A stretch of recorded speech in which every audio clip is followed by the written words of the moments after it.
Driving in Mexico. We've driven through Mexico, I guess, twice now. So we drove down from Canada through Mexico all the way to Costa Rica.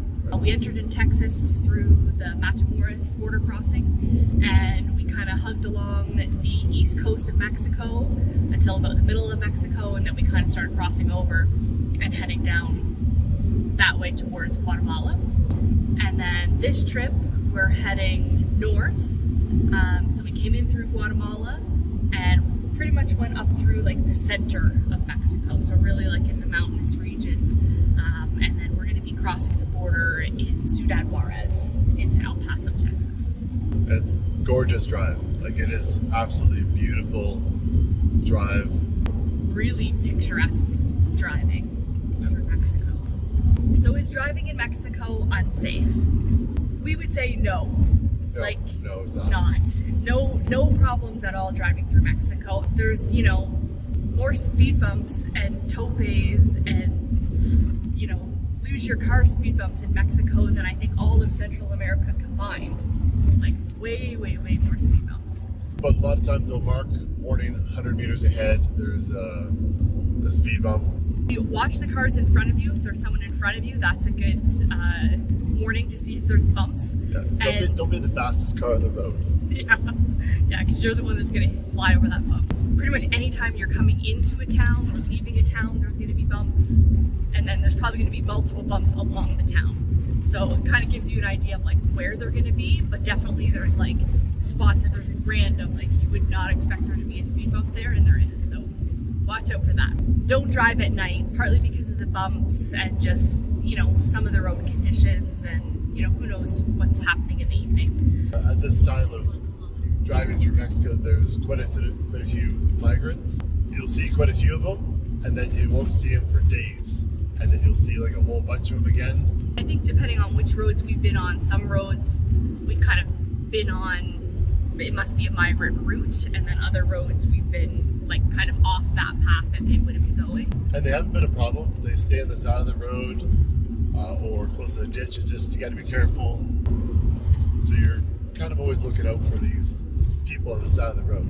It's like anywhere, look out for people on the side of the road. They're nice, they're pleasant. They don't bother us at all. They don't ask for money unless they're like trying to squeegee your windshield or sell you a lollipop.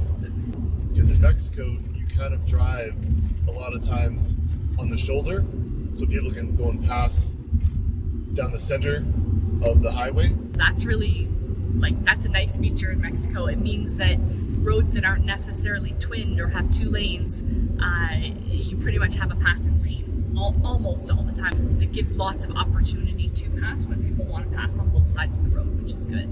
Keeps traffic flowing. The highways here are not busy at all. Like, it's not jam-packed highways. We have not been in like heavy traffic other than in like major cities of Mexico City. Yeah, Guadalajara was a bit busy. Yeah. We've been on toll roads, we've been on non-toll roads. Definitely take the toll roads when you can. It just saves you a lot of time on your journey.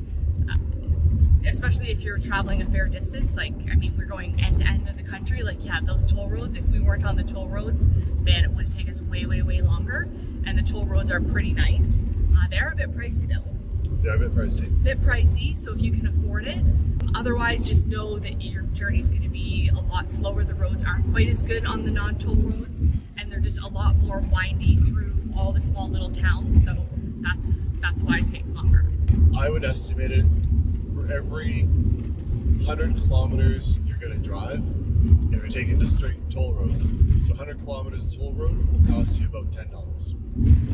And Mexico is 3,000 kilometers from where we entered in Guatemala all the way to the El Paso border.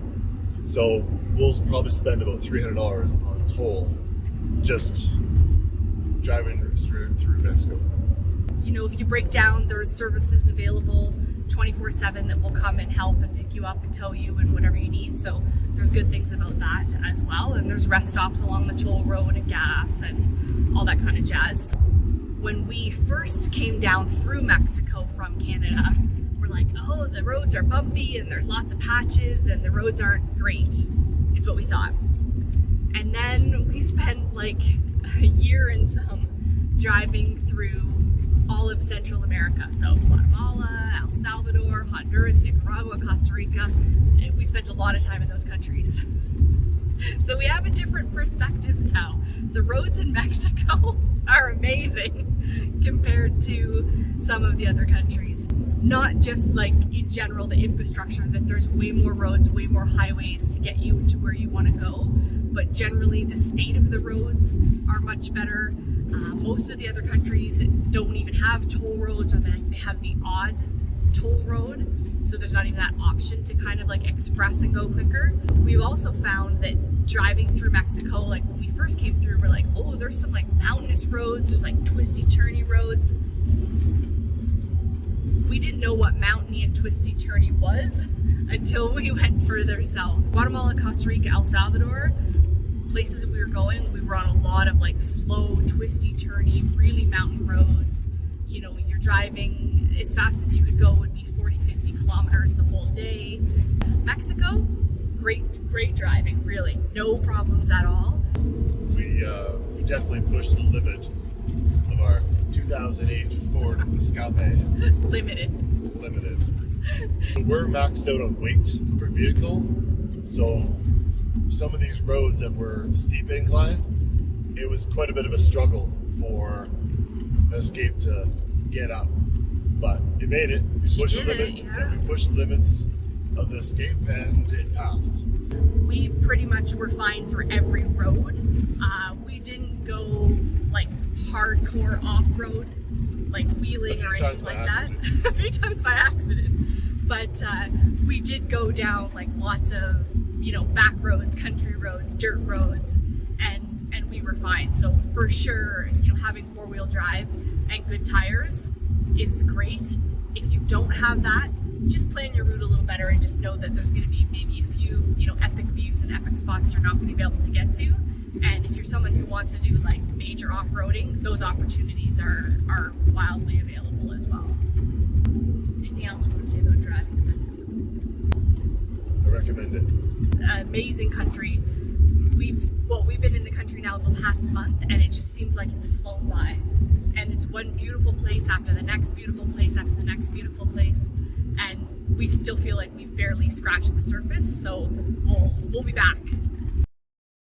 If you're looking for more Mexican travel adventures, subscribe to our channel. We're overlanding in Baja for the winter.